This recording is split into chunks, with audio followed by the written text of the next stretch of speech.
29 جولائی 2010 صوبہ خیبر پختونخوا اور ملحقہ علاقوں میں تاریخ کا بدترین سیلاب آیا۔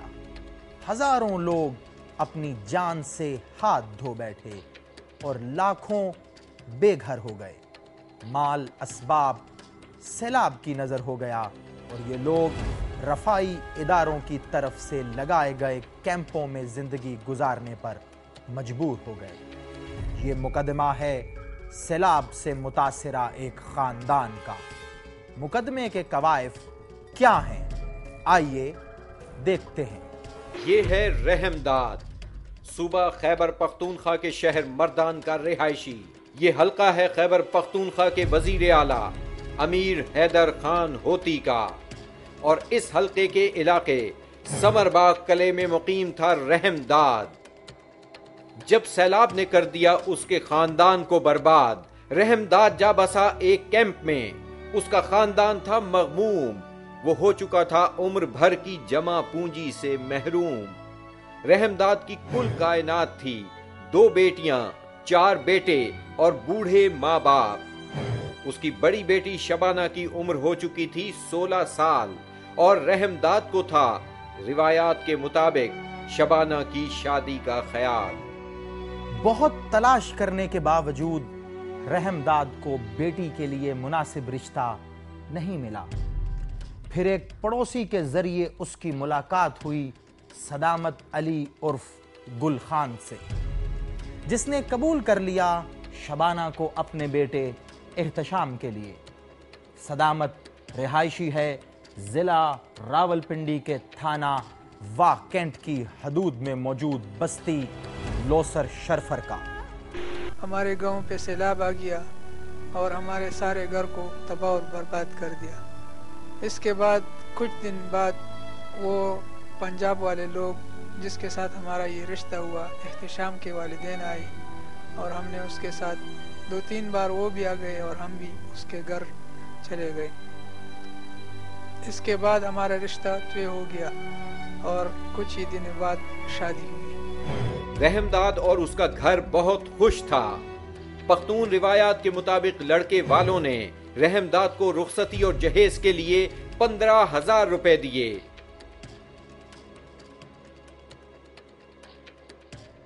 اسی دوران ایک فلاحی ادارے نے تعمیر کر دیا رحم داد کے لیے ایک کمرہ، اور رحم داد نے 6 جنوری 2011 کو بیٹی کو رخصت کر دیا۔ مگر رحم داد نہیں جانتا تھا کہ وہ کتنی بڑی غلطی کر چکا ہے۔ رخصتی کے بعد وہ اپنی بیٹی کو لینے گیا، مگر سسرال نے اسے اپنی بیٹی سے ملنے تک نہیں دیا۔ 2 مہینے بعد شبانہ نے اپنے باپ رحم داد کو کیا ٹیلی فون۔ اس نے باپ سے گھر آنے اور 40,000 روپے لانے کا کہا۔ غریب رحم داد نے بیٹی کا گھر بچانے کے لیے پکڑا ادھار اور بیٹی کے گھر جانے کے لیے ہو گیا تیار۔ فیروز شاہ ٹیکسی ڈرائیور کے ساتھ وہ گھر سے نکلنے لگا تو اس کی ماں نے اکیلا جانے سے منع کیا اور ساتھ کر دیا اس کے بوڑھے باپ عسکر عرف اصغر کو۔ صدامت علی عرف گل خان گھر سے غائب تھا، جبکہ اس کا سسر اپنے بیٹوں کے ساتھ تھا تیار، رحم داد کے استقبال کے لیے بے قرار۔ رحم داد اور اصغر خان بیٹھک میں بیٹھے اور پوچھا کہاں ہے صدامت اور شبانہ۔ ملک اعظم نہیں چاہتا تھا رحم داد سے شبانہ کو ملانا، اسی لیے اس نے کیا شبانہ کے گھر نہ ہونے کا بہانہ اور دونوں کے لیے چائے منگوائی۔ اصغر اور رحم داد چائے پینے لگے اور ملک اعظم اپنے بیٹوں کے ساتھ باہر چلا گیا۔ ابھی ان کی چائے ختم نہیں ہوئی تھی کہ ان دونوں پر آفت ٹوٹ پڑی۔ ملک اعظم اور اس کے بیٹے کچھ اور لوگوں سمیت دونوں کو مارنے لگے۔ دوسری آفت تھی ملک اعظم کے پالے ہوئے بھوکے شکاری کتے۔ جو اس نے باپ بیٹے پر چھوڑ دی۔ کتے دونوں کو اپنے تیز دانتوں سے زخمی کرتے رہے اور وہ چیختے رہے۔ ایک کمرے میں بند شبانہ نے باپ دادا کی چیخیں سنی تو وہ بری طرح رونے اور چلانے لگی۔ جب ہم وہاں پر چلے گئے، میرے ساتھ میرا والد بھی تھا، تو انہوں نے ہم سب کو مارا پیٹا اور بہت سے لوگوں کو انہوں نے اکٹھا کیا اور ہم سب کو مارا۔ اس وقت ہمارے والد کو اتنا مارا کہ وہ ادھر ہی دم توڑ گیا۔ اس نے ہم پر کتے بھی چھوڑے تھے۔ پہلے مار دیا، پھر کیسے یہ بند کر دیا۔ انہوں نے چائے پی، پھر خس بیٹھتی ہے، بات ہی کرے، گپ لگائے، اس کو بعد یہ مار دیا، ایک دم مار دیا، بس جھگڑا لگایا، ان کے دروازے بند کر دیا اور بدماشی کو بلا دیا۔ عسکر زخموں کی تاب نہ لا سکا اور مر گیا۔ رحمداد ہو گیا شدید زخمی۔ قریب سے ہی گزر رہی تھی پولیس کی ایک موبائل وین۔ پولیس والوں نے شبانہ اور رحمداد کی چیخیں سنی تو صدامت کے گھر کا دروازہ کھٹکھٹایا۔ ملک اعظم نے کہا گھر میں ڈاکو گھس آئے تھے اور ہم نے ان کو کتوں کی مدد سے قابو کر لیا ہے۔ پولیس والوں نے علاقے کے ایس ایچ او کو اطلاع کی۔ سب انسپیکٹر راجہ حسنین پہنچ گیا نفری لے کر اور شاباش دی ملک اعظم کو ڈاکو پکڑنے پر، مگر اس کو لگا کہ کوئی اور مسئلہ ہے ملک اعظم کے گھر۔ اس نے مردہ عسکر خان کو اٹھایا اور زخمی رحمداد کو ہسپتال بھجوایا۔ ملک اعظم اور اس کے بیٹوں کو وہ لے گیا تھانے۔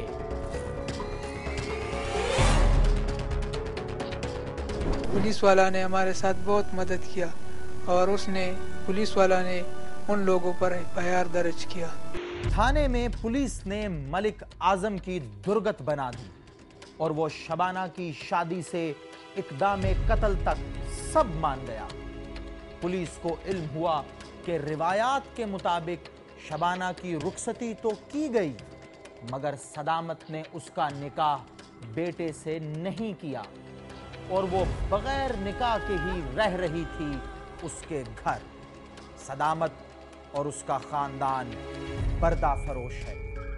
اور یہ لوگ چاہتے تھے شبانہ کے باپ اور دادا کو مار کر اپنا راستہ صاف کرنا اور شبانہ کو برے مقاصد کے لیے استعمال کر کے مال بنانا۔ وہ لوگ گندہ لوگ ہیں، کبھی کیسے لوگ آیا، کبھی کیسے لوگ آیا، وہ مجھ سے مجبوری ہو گئی۔ میں نے بتایا میں ایسے کام نہ کروں۔ شبانہ کے دادا اصغر خان کی لاش پوسٹ مارٹم کے بعد کر دی گئی ورثہ کے حوالے اور موت کے منہ سے بچنے والا رحمداد پڑا ہے بستر پر۔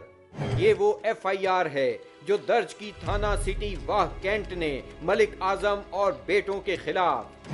پولیس نے بنایا نہ ہی کوئی انسداد دہشت گردی کا مقدمہ، نہ ہی FIR میں بغیر نکاح رکھنے کے جرم میں لگائی کوئی اسلامی دفعہ۔ اعظم اپنے بیٹے سہیل اور خرم کے ساتھ ہے گرفتار اور احتشام اپنے باپ صداقت کے ساتھ ہے فرار، مگر مل رہی ہیں اس کی جانب سے رحمداد کو دھمکیاں۔ ابھی دباؤ ڈالتا ہے کہ ہم نے بہت سے ایسے لوگوں کو مارا ہے اور ہم تم کو بھی زندہ نہیں چھوڑیں گے، اس لیے تم آ جاؤ اور ہمارے ساتھ صلح کرو۔ ان کے پاس ایسی باقی کوئی گنجائش نہیں ہے کہ یہ اپنے کیس بھی لڑا سکے۔ کوشش کریں گے، ہم سب ساتھ دیں گے ان کا۔ اگر ان کے مزید ان کا خرچہ نہ ہو اور ان کو انصاف مل جائے تو یہ بہت بہتر بات ہے۔ ہم تو صرف انصاف چاہتے ہیں۔ رحمداد ہے بستر مرگ پر، یہ ہے اس کی میڈیکل رپورٹ اور سر کا ایکس رے۔ کتوں کے کاٹے سے اس کی کھوپڑی جگہ جگہ سے فریکچر ہو چکی ہے۔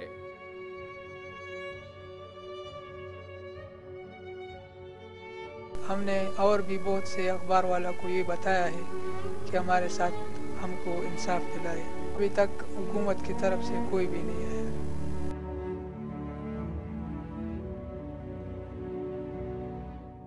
رحمداد کی اپیل ہے وزیر اعلیٰ خیبر پختونخوا سے کہ اسے انصاف دیا جائے۔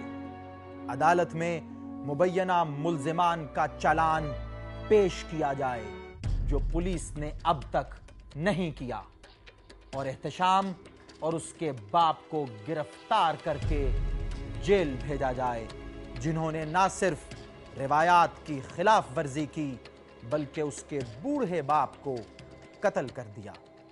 ایس پی موسیٰ، ڈی پی او راولپنڈی اور وزیر اعلیٰ پنجاب سے بھی اپیل کرتا ہے کہ جلد از جلد اس مظلوم کو انصاف دیا جائے۔